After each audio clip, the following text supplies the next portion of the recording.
mas eu não posso deixar de tratar do que ocorreu em Brasília, né? O que não tem como a gente deixar passar, principalmente pelo que a imprensa está fazendo. E eu tenho que dizer que toda vez que a gente comenta um fato logo após ele ter ocorrido, nós temos uma margem de erro muito grande, porque nós não temos todos os elementos, né? E muitas vezes, como a gente não tem fé nas nossas instituições, então nós não sabemos se nós saberemos de fato o que aconteceu. A gente até hoje não sabe o que aconteceu, por exemplo, no caso do Adélio Bispo. Mas eu vou, feito esse disclaimer, feita essa ressalva, a gente vai comentar esse assunto com base nas informações que nós temos até aqui. E tudo indica que o que nós temos até aqui não é um atentado terrorista, mas sim um caso de suicídio público. E eu vou explicar isso.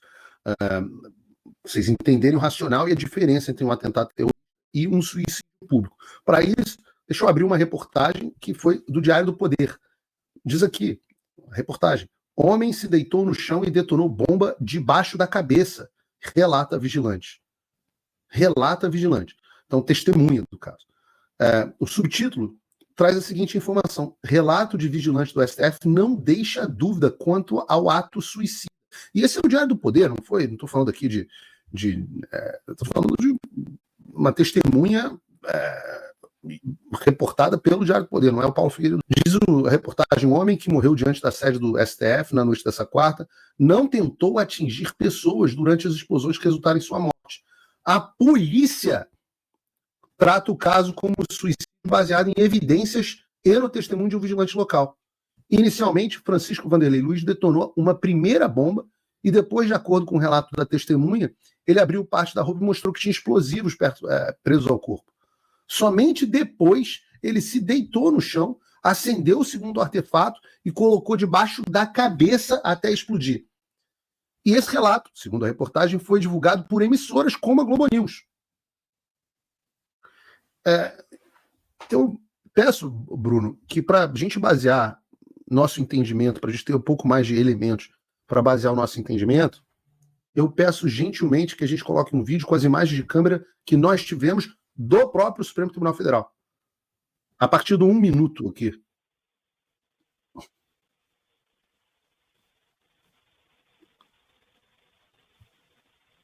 Pode colocar em tela cheia, Bruno.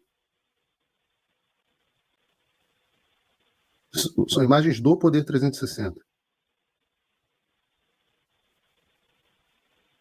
E a gente começou o vídeo depois de 1 minuto por causa do tempo do programa. Eu acho que colocamos, não foi, Bruno?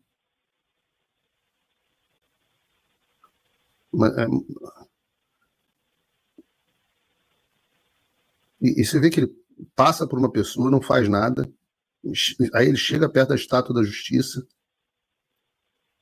ele parece que joga algo na estátua, aí, ato contínuo, os seguranças do Supremo partem para cima dele, em momento algum, o cara ameaça eles com a bomba, ele se afasta dos seguranças, joga o que parecem ser 2 fogos de artifício para longe de onde as pessoas estão, e acende o terceiro, deita por cima, e aí ele se explode.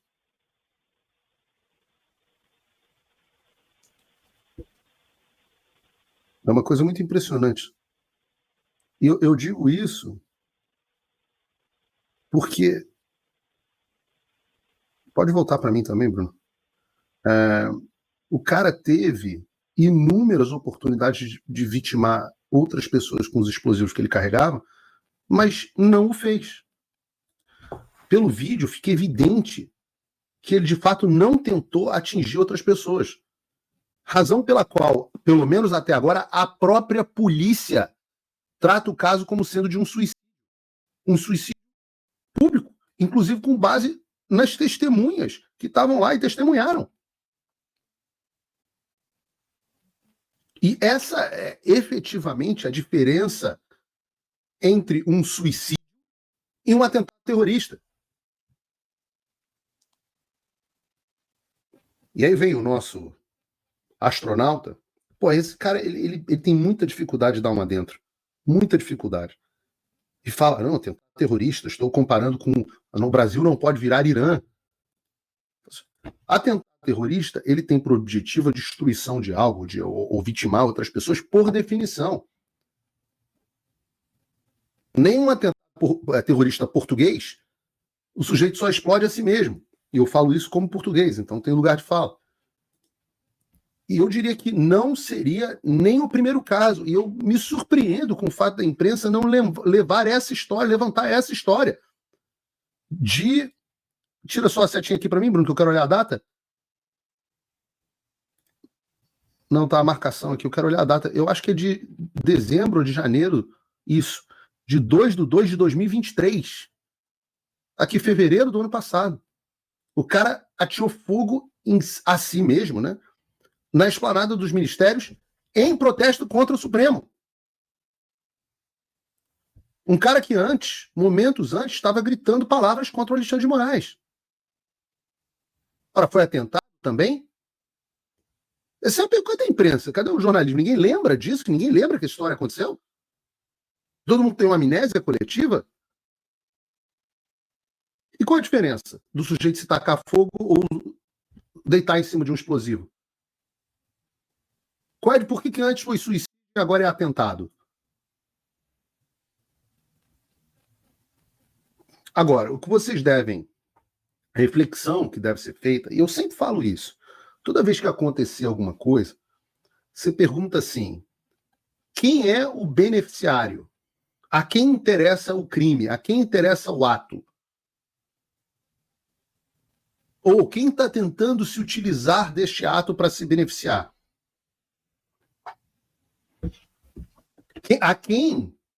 Quem é beneficiado ao tratar um suicídio de uma pessoa com problemas mentais como um atentado terrorista?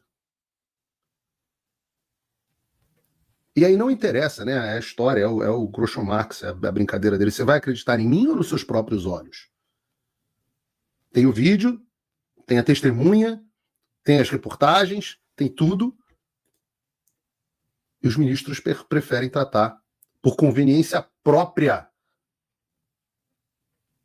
Utilizar, instrumentalizar essa situação, que acima de tudo é uma situação triste. Porque, vejam, eu falo isso o tempo inteiro. A gente pensa que os problemas que a gente está vivendo, as crises no mundo são uma crise política. Não são uma crise política. São uma crise, acima de tudo, espiritual e, em segundo lugar, de forma conectada com a primeira, psicológica. Eu trato isso com frequência nos meus cursos, mas até no Paulo Figueiredo Show, no estado de loucura em que se encontram um número cada vez maior de pessoas na nossa sociedade. E como que esta loucura, eu já expliquei o que é gaslighting, o que é estimulação contraditória, várias técnicas de manipulação mental, justamente para levar as pessoas à loucura. Essa é uma dessas, a gente está vivendo isso.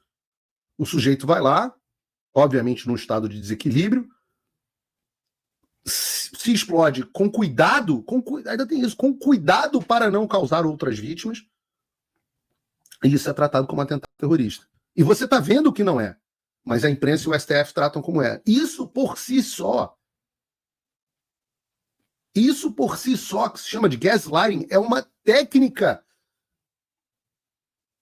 É uma técnica, eu já expliquei isso, né, por causa do filme, da peça Gaslighting, onde um homem enlouquece a sua mulher, mudando a intensidade da lâmpada e dizendo para ela que o que ela via não era o que estava acontecendo. Essa técnica, o termo técnico para isso é gaslighting.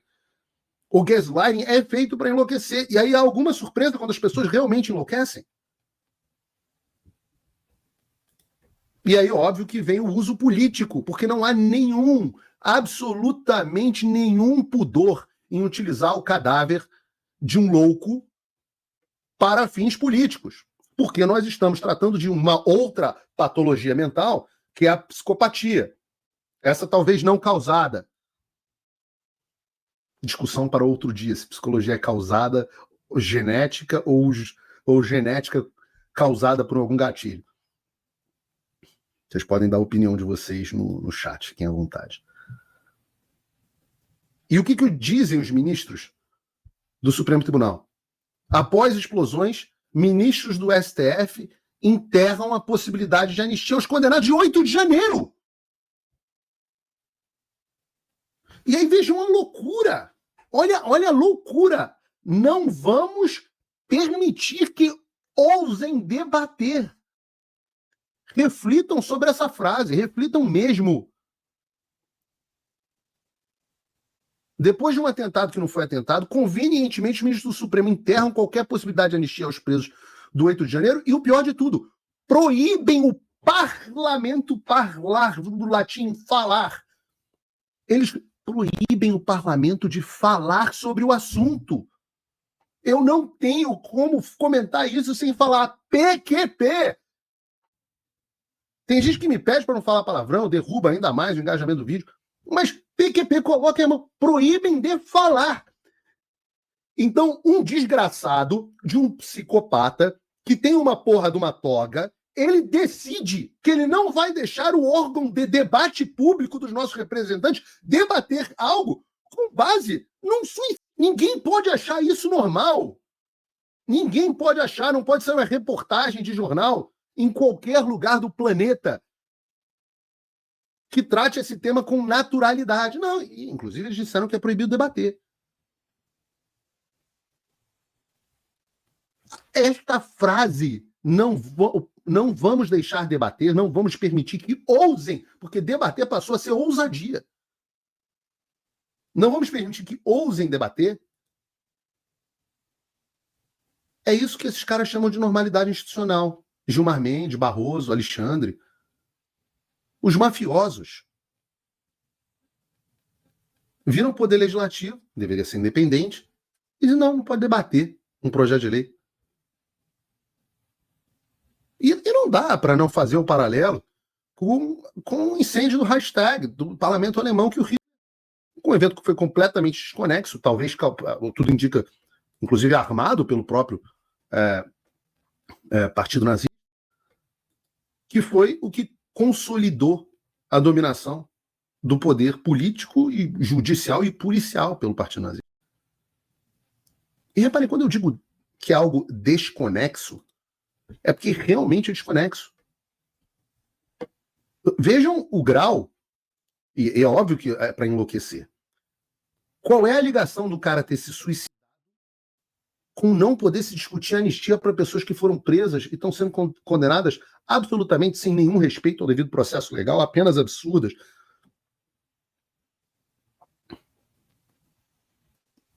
Não tem conexão nenhuma, mas o Moraes diz que a explosão não foi fato isolado e considera segundo pior ato após o 8 de janeiro.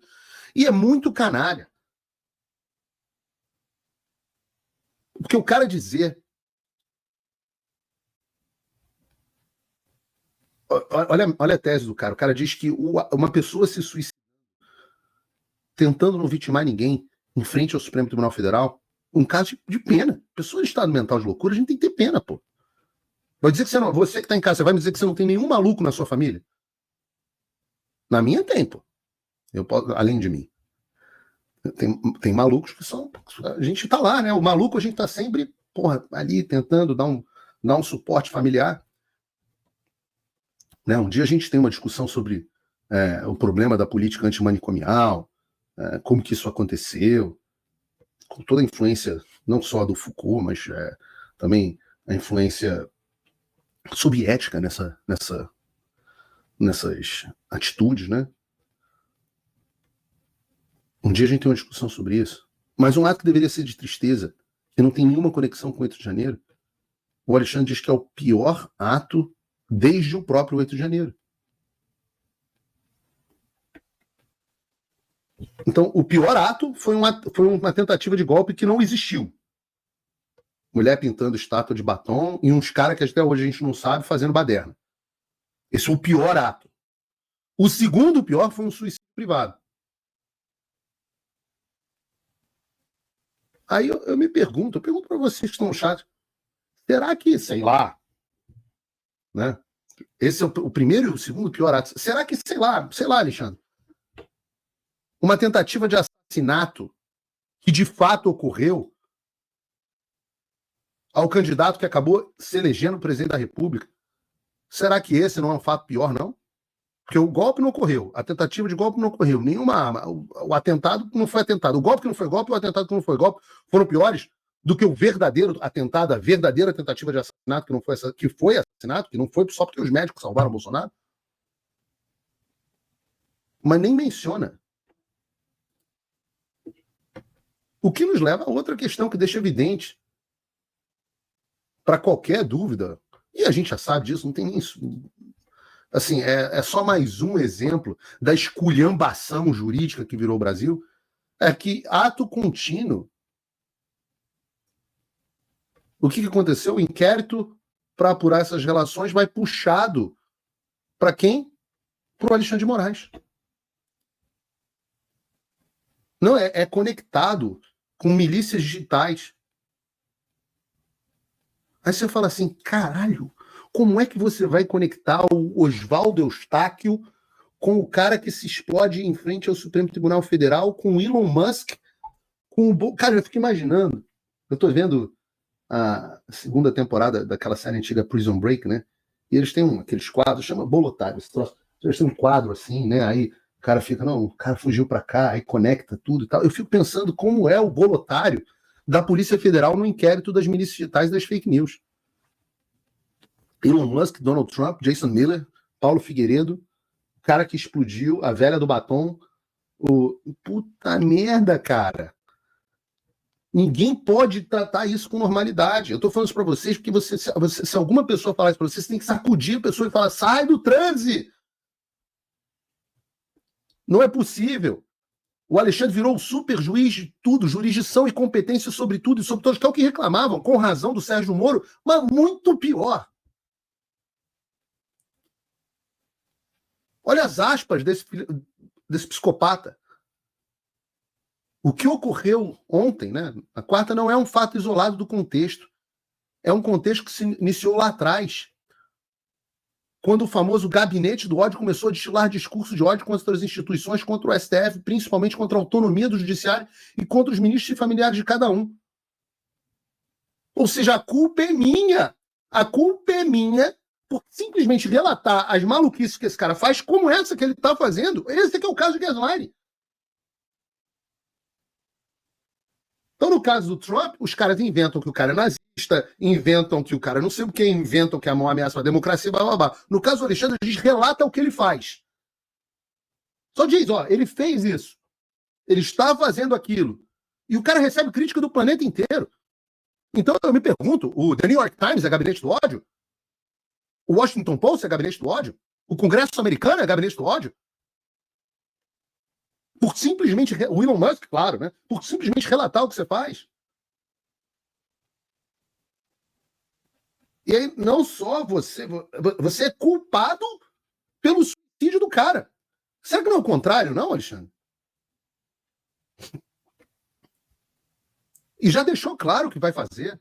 Já jogou o suicídio no gabinete do ódio, etc. E vai utilizar esse troço para perseguir todos os que se opuserem à legalidade do STF.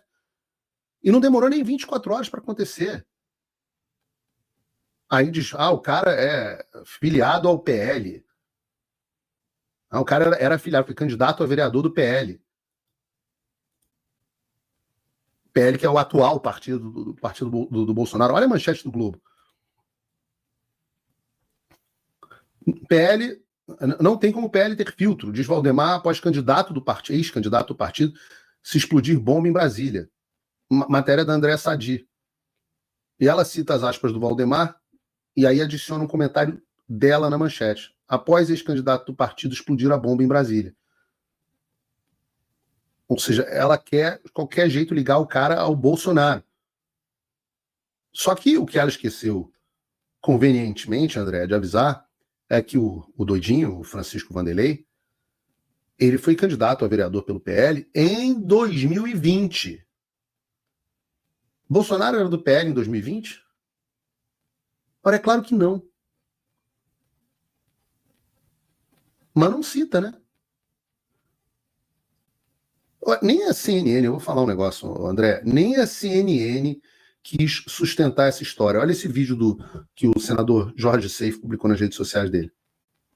o Valdemar da Costa Neto não estava bem psicologicamente, a gente não pode ser penalizado por conta de um ato dele. Ele ter sido filiado ao PL não diz nada sobre o PL. A gente tem que olhar para a pessoa e não para o partido. E, de fato, ele tem razão quando ele diz isso. Como é que o PL vai fazer uma varredura ali nas pessoas que são filiadas? Você faz um teste psicotécnico para ser filiado a um partido? Isso não existe. Mas nem a CNN, Andréia, aguentou essa versão. É boa pergunta. Você vai fazer psicotécnico? Todo mundo que quer se filiar a um partido político no Brasil? Ora, eu acho que se fizer psicotécnico no STF, vai ter ali pelo menos uns 3 que vão... Canalice passa no psicotécnico. O que não passa, às vezes, é psicopatia. E o mais engraçado, para mim, é que a mesma mídia que tenta fazer essa conexão é a que tentava esconder lá atrás o Adélio Bispo, o homem que tentou assassinar o presidente Bolsonaro, que era filiado, de fato, ao PSOL. A mesma esquerda que está chamando o suicídio de atentado terrorista é a esquerda que muitas vezes chama o atentado do Bolsonaro de fakeada, facada fake, como se não tivesse acontecido, como se o próprio Bolsonaro tivesse planejado. É muita gente canalha, é muita gente imunda mesmo. Agora, o aspecto psicológico, que é a meia-culpa que tem que ser feita, que não é feita.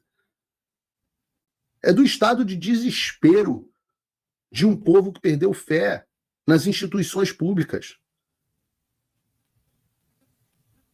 E a pior coisa que você pode ter é um cara desequilibrado, com um sentimento de desespero.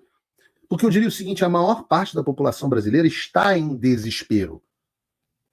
Você me diga aqui no chat, eu estou desesperado. Claro que as pessoas estão desesperadas, elas não estão com a vida de Marajá e o tapinha nas costas e o prêmio do ano que o Alexandre recebe. Você me responde no chat, você está desesperado? Sim ou não? As pessoas estão ferradas, pô. Eu só gasto o tempo que eu gasto na minha vida brigando por isso, porque eu estou vendo, eu sou humano, eu olho e vejo o desespero das pessoas. E aí quando você tem um contingente, olha o chat, as pessoas, sim, estou desesperado. E quando você tem um contingente de pessoas desesperadas, as pessoas desesperadas que são equilibradas vão responder de forma equilibrada, e as pessoas desesperadas que são malucas, muitas vezes vão reagir como maluco. O sentimento de desespero é geral. Quantas pessoas hoje não estão em depressão, não estão... E foi esse sentimento, e eu falei isso no ar, e repito, que é o sentimento das pessoas do 8 de janeiro, que eu compreendo. A atitude é estúpida. Foi estúpida. O sentimento eu compreendo. O sentimento de revolta, eu disse isso na Jovem Pan, o Ministério Público colocou num inquérito, para mim nem existe. Eu repito, eu entendo o sentimento de desespero, de revolta das pessoas. Plenamente. Perfeitamente. Agora, perfeitamente. Agora, pessoas equilibradas reagem com tristeza, com revolta, mas de forma civilizada. E muitas vezes com depressão. Claro que tem motivo para as pessoas estarem deprimidas. Você faz o que faz, conduz o processo eleitoral da forma que conduz. Pega uma situação dessa e diz, não, agora é hora de censurar as pessoas. Tem o diretor aí da Polícia Federal dizendo que é hora de regular as redes. Claro que as pessoas ficam desesperadas. Agora, as pessoas desesperadas normais reagem de forma normal e as pessoas desesperadas, desequilibradas, reagem de forma desequilibrada. O que você quer que a gente faça? Psicotécnico? O que é importante é que ninguém, absolutamente ninguém na direita, aplaude uma coisa desse tipo. Ninguém que importe, ninguém relevante. Bolsonaro condenou imediatamente o que aconteceu. E eu não vi sequer uma pessoa dizer que o cara estava certo. Ninguém, não vi. Eu, pelo menos, não vi. Ninguém no meu feed, ninguém no meu chat, ninguém no meu programa dizer, não, o cara tá certo, jamais é que explodir mesmo o STF. Jamais, não vi ninguém. Ao contrário daqueles, né? Que pena que erraram um tiro no Trump. Ou, o Adélio Bispo não fez o serviço completo. Agora, como é que o Alexandre vai jogar em cima de mim e de outros, do que ele chama de milícia digital? Vai chamar em cima do Bolsonaro? Quem defende esse tipo de coisa? De jogar futebol com a cabeça do Bolsonaro, de dizer que ele forjou um atentado contra a sua própria vida, isso aqui é a esquerda. E não tem um da esquerda nesses inquéritos. Nós defendemos todos os caminhos dentro da legalidade.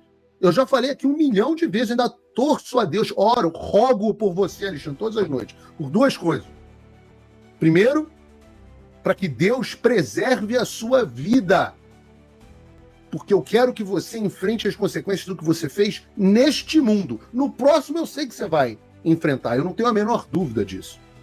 Eu tenho absoluta certeza e fé de que você vai enfrentar as consequências dessa sua maldade na próxima vida. Mas eu quero que enfrente nesta. E qual é a consequência? A consequência é a lei. Eu passo todos os meus dias brigando para que você enfrente as consequências na lei dos seus atos. Nunca atentado, agressão, explosão, nada disso.